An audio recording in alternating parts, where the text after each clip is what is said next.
Thank you very much. Good afternoon and welcome, everybody. My name is Mark Taylor, and it's a pleasure to welcome you to this concert by Milwaukee Festival Brass. It's a delight to see so many of you back again for another performance of the group, so thank you for coming out to support us. And if this is your first time hearing this group, well, welcome, and I hope that this will be the first of many that we will share the same space and share some music together. We were just debating last night what to call this season. We've been approaching it as if it's our 39th season, but it's actually our 40th year in existence. We took a year off, obviously, during the pandemic, but actually we made a couple of music videos that year in isolation. We did one of those where everybody's in a little box, you know, and plays their part, and then we put those out. So I think that counts, don't you? So this is now our 40th season. Isn't that awesome? Yeah. We are actually one of the very first British-style brass bands in the United States in the modern era. Obviously, the Salvation Army has had brass bands for a long time, and they're the connective through thread from the Civil War times when brass band almost disappeared, but the Salvation Army kept it going. And then there was a kind of a renaissance in the early 1980s when American musicians kind of refound the brass band idiom, and it's so wonderful that this band has such a tremendous part in that history. Our fall concert this year is entitled Brass Showcase. It's an opportunity for us to feature the many different ways that these fantastic musicians contribute and lend their talents to our musical lives. That particular piece was composed by one of our members, Mr. David Grace, in the cornet section. This is his opus number 5. This is the 5th piece that he has written for us to perform. And if you can believe it, opus 6 is already in the books. It's ready and waiting for us on our music stands when we get back to rehearsal next week. We're very, very fortunate that David wants to exercise his composer genes and to write this fantastic music for us. This weekend marks the world premieres of that particular piece, Festive Call, based on a hymn tune that's probably familiar to most of you, Engelberg. The hymn tune Engelberg was written by the great British sacred choral music and organ composer Charles Villiers Stanford, who was writing at the end of the 19th century, early 20th century. And he wrote that tune to be sung to a set of words that we no longer associate with this hymn. He wrote it for the hymn For All the Saints Who From Their Labors Rest. Yesterday being All Saints' Day, it's a perfect time for that hymn, right? Except no one remembers those words going with this tune because a few years later, Ralph Vaughan Williams wrote Sine Nomine, the melody that everyone knows for All the Saints. So that's the one that everyone sings those words to. But they fit equally well. If you do the words in your head with that tune, it works. But no one does it that way. And so hymn publishers had to come up with different words for this particular hymn, and that's how we now know it. When in our music, God is glorified. You might know there are lots of sets of words that could go to this tune, but that's the one that's probably most associated with it. Anyway, it's a fantastic piece, and thank you for writing it, David. David Grace. Yeah.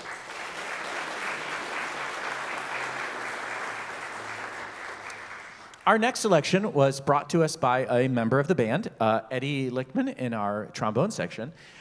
This is a piece entitled A Jewish Fantasy, and it's based on 3 different well-known melodies from the Jewish tradition. The first one is By Mir Bist Du Shein. That song was composed by Shalom Secunda for a 1932 Yiddish language musical that ran for over a year at a theater, not on Broadway, but in Brooklyn, New York. The show's title in English was I Would If I Could. Aren't you intrigued now? Don't you want to know about this show? I do, yeah. 5 years later, English lyrics for the song were written by the songwriting team of Sammy Kahn and Saul Cohen, and it became a worldwide hit as recorded by the Andrews Sisters. Yeah, so let's see if you recognize the melody. The second tune is Donna Donna, another song by the same composer, Shalom Secunda. This time it was for a 1940 play titled Eshterka. The song is about a calf being taken to market to be, well, let's just say repurposed. And then the third tune is Hava Nagila. It's a Hebrew folk song written in 1918 to celebrate the British victory over the Ottomans in World War I. Its melody is actually based on a much older Hasidic chant, probably originating from the Ukraine region. The song is now often used at weddings, bar and bat mitzvahs, and other celebratory festivals. So we hope you enjoyed this wonderful and festive Jewish fantasy.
Who's a lover of opera? All right, we got some opera fans in the room. All right, this next one is for you. This is probably the most famous aria from Puccini's final opera, Turandot. Puccini was most active writing, most of the famous operas we know from him are from around the turn of the 20th century, just like late 1890s, early 1900s. And then he kind of took a break from writing operas, and then there was a big long gap before he did his final opera right at the end of his life, Turandot. And actually, he didn't even quite finish it. He got partway through Act 3 at the time of his death, so they had to bring in another composer to write the last little bit of it. But anyway, it's one of certainly his most famous works. And I'm going to tell you a little bit of the story that leads up to this very famous melody, all right? So, the title character, Turandot, is the daughter of the Chinese emperor.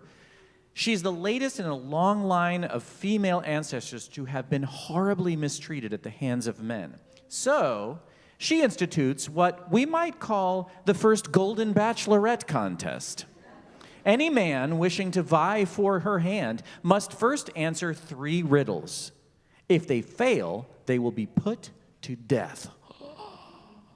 As a crowd gathers to hear the proclamation that yet another suitor is slated for execution, Calaf, a handsome prince of a neighboring kingdom, traveling in exile, happens upon 2 other strangers who turn out to be his father, the deposed ruler of said neighboring country, and a young maid who is traveling to assist the frail old king. The princess appears, and Calaf instantly falls in love. He runs up to the ceremonial gong, much to the horror of his father and the young maid, and declares his intent to woo the ice princess. And that's just Act 1. In Act 2, several advisors and ministers of the emperor try desperately to convince Calaf to abandon his quest, but to no avail. Turandot poses her 3 riddles in turn, and to everyone's shock and delight, he successfully answers all 3. Horrified, Turandot begs her father not to make her marry the prince, but he holds firm to the terms of the challenge. Calaf, though, takes pity on the princess. Having not yet revealed his name to her, he declares that if she can discover his identity before dawn, he will release her from her bond and submit himself for execution. He runs out of the palace as Turandot commands that everyone in the kingdom find the stranger and discover his identity. In Act 3, Calaf hides in a garden as we hear citizens of Peking running back and forth, trying to locate the mysterious suitor. It is at this point that Calaf sings the famous aria, Nessun dorma, no one shall sleep, as he describes how he will emerge triumphant at the end of the night. And to perform this iconic masterpiece from the operatic repertoire, one of the members of our own trombone section, Lori Merner, is here to play the solo. Will you please welcome Lori?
And just like Puccini, I'm not going to finish the story. So you have to go home and read it. Or better yet, listen to a recording. That's even better. Our next selection is taken from another composer of operas, but this is not from an opera. It's actually from Giuseppe Verdi's Requiem Mass. He wrote it in 1874 as part of a first anniversary celebration of the death of Italian poet and novelist Alessandro Manzoni. The Dies Irae portion of the Mass is the part that I think everybody knows the best. It's certainly iconic music. It's much longer than the excerpts that we're going to present here, but you'll surely recognize the opening theme, which has been quoted in so many movies, TV shows, and even commercials in popular culture.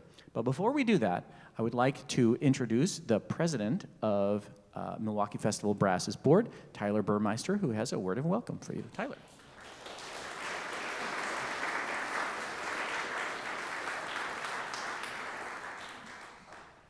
All right. Good afternoon. Thank you and welcome. I'm glad you could all join us this afternoon here at St. John's Lutheran Church in Brookfield. We're delighted to be launching our 39th, or I guess our 40th season of Milwaukee Festival Brass. So thank you for coming out. Thank you again to the staff here at St. John's. Thank you to Phil over in the booth, who is also live streaming the concert on St. John's YouTube channel. So for anyone tuning in and joining later to listen, we hope you like what you're hearing. And if you'd like to show that support for live music by making a donation to the band through our website, mfbrass.org, we would encourage you to do that. Some other ways that you could support the band here at intermission: we have a number of items for sale on the table that you may have seen already when you came in. There's a few jars of Eddie's awesome award-winning, yes, it's now award-winning jam, some strawberry rhubarb out there. We also have our Christmas CDs. Now that we're past Halloween, I think we're officially maybe into the Christmas season. So if you would like to check out one of those Christmas CDs. We also have a few other items, some coffee mugs, some MFB hats, and some MFB water bottles. So please check those out at intermission. Also, we'd love to see you come back and join us again for another concert. Our next concert that we have coming up, or two performances, which are always very popular, are holiday concerts, Holiday in Brass. Saturday, December 7th at St. Sebastian's Parish in Milwaukee in the Washington Heights neighborhood there. And then Friday, December 13th, we'll do encore performance of that Holiday in Brass at St. Luke's Lutheran Church in Waukesha, right next to the public library there in Waukesha. So we hope you could come join us again for one of those concerts. All right, well, I think that's about everything I have for right now. Thank you again for coming out, and stay in touch with us, mfbrass.org. We also have a MF Brass Facebook and Instagram if you're into any of those things. So stay in touch, and we hope to see you again soon.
You've heard me mention at these concerts many times before about the role that competition has played in the brass band's history. And the British using this system of, in many contests, assigning a particular prescribed work that all the bands in that section of the contest are required to perform, so that there's kind of an objective baseline that the judges have on which to evaluate the different groups. This next selection on our program is just such a work. It is a test piece from the 1972 National Championships of Great Britain, so it's just over 50 years old now. It's a marvelous work, the Divertimento by Brian Kelly, a composer whose works I knew absolutely nothing about until a couple of years ago, actually, interestingly enough, during the pandemic, when I was doing my workouts at home in the basement, because no one could go to the gym, and I was in my basement, and I would listen to brass band podcasts. Yeah, I'm that much of a nerd, yes, yeah. And the promoter of the show played this work, and I thought, wow, what a fantastic piece. And so I was motivated to find out more about the composer and the piece and whatever. But it's a marvelous work. I love it for a couple of reasons. One is it's just incredibly rhythmic and joyful. It's just so much fun and has so much energy to it. And it's just a joy to play from beginning to end. The second is that there are a lot of test pieces that have been written more recently that are fantastic compositions, really wonderful pieces of music, but they all have a story that go with them, some kind of backstory that you kind of have to know in order to understand the piece. Maybe it was motivated by something tragic that happened. There are a lot of kind of angry-sounding pieces that get composed these days, and well, that's all. You know, those are interesting and a challenge in their own right to play.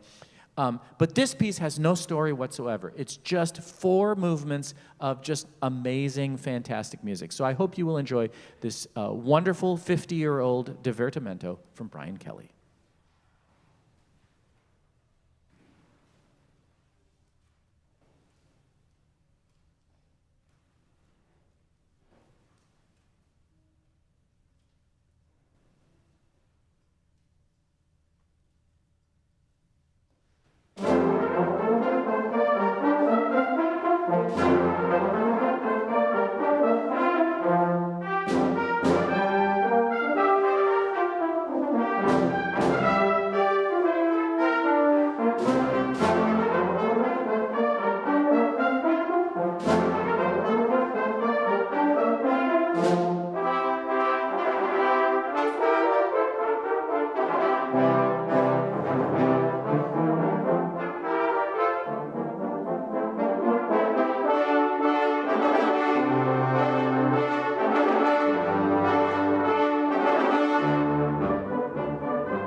I asked earlier who the opera fans were. Here's another question. Who's a Disney fan? There we go. Yes, lots of Disney fans. When You Wish Upon a Star, a classic Disney melody written for the 1940 animated film Pinocchio. This particular arrangement was originally arranged for jazz ensemble and 2 trumpets.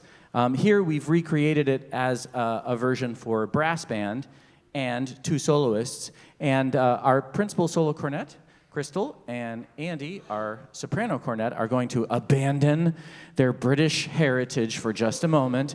Put aside, I know, gasp. They're going to put aside their cornets and grab a couple of trumpets and be our featured soloists. So would you please welcome Crystal and Andy to perform for you When You Wish Upon a Star.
Incidentally, Andy is responsible for bringing to us two pieces on this concert, the Dies Irae from the first half, and then this arrangement of When You Wish Upon a Star. So thank you so much, Andy, for bringing those to the band. Our final work, it wouldn't be a brass band concert if we didn't play you a march, right? So here we go. This is a classic British contest march called Androcles. You may know the story of Androcles, a Roman prisoner who escaped into the forest where he finds a lion with a thorn stuck in his paw. Androcles relieves the lion of his suffering, whereupon the two become great friends and live together harmoniously thereafter, and this march has nothing to do with that story.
We're going to send you home with a little bit of the leftover treats.